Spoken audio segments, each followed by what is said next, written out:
Bonjour à tous.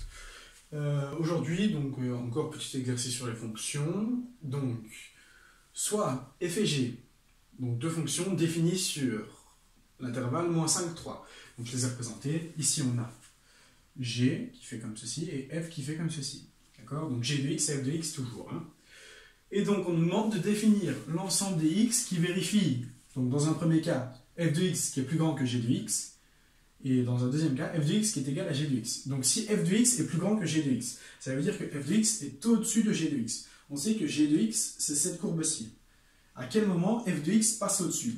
On voit que f de x passe au-dessus sur cet intervalle-ci.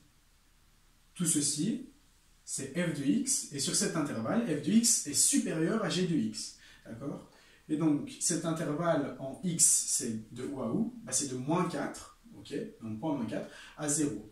Et donc, quels sont l'ensemble des x qui vérifient cette égalité? L'ensemble des x qui vérifie cette égalité, c'est l'ensemble entre -4 et 0. Et donc, on dit que x appartient à l'ensemble. Et donc, je n'ai pas d'égal ici. Ça veut dire que f de x doit être strictement supérieur à g de x. Et donc, le 4 alors, le -4, pardon, n'est pas un bon 4, donc on ne peut pas le prendre. Pourquoi?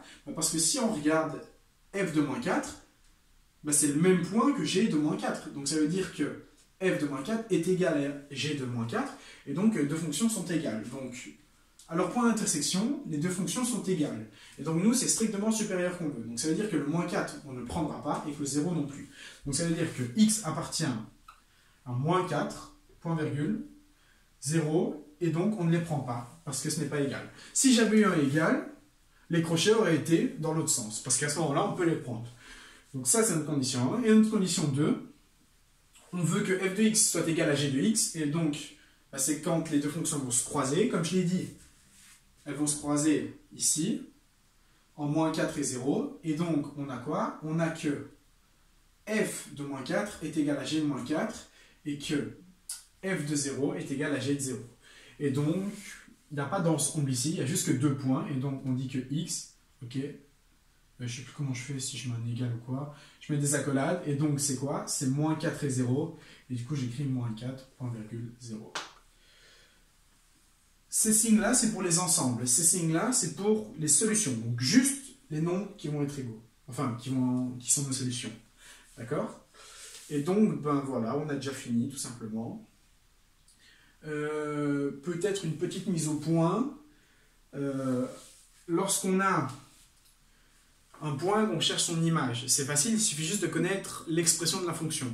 Si j'ai par exemple f de x qui est égal à x carré, je peux définir alors que f de 2, c'est égal à 2 au carré, donc 4. Maintenant, si je veux faire l'inverse, et donc je veux déterminer l'antécédent de 4, comment je dois faire?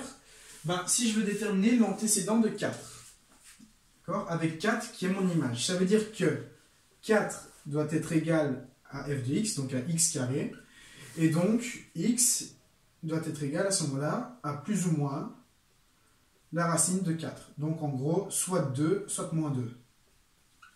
D'accord? Et donc à ce moment-là, ici on a deux valeurs, donc on ne sait pas vraiment laquelle prendre. Les deux sont justes. D'accord? Mais donc ça, c'est le chemin inverse que vous devez faire.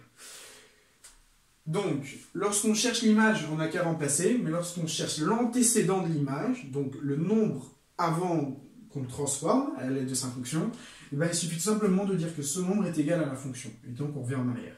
D'accord? Voilà, c'est fini pour cette petite mise au point. Je vous remercie de votre attention, et dans la prochaine séquence, on va voir les tableaux de variation de fonctions. On va en faire deux, et aussi le tableau de signes de ces deux-là aussi. Enfin voilà, on verra.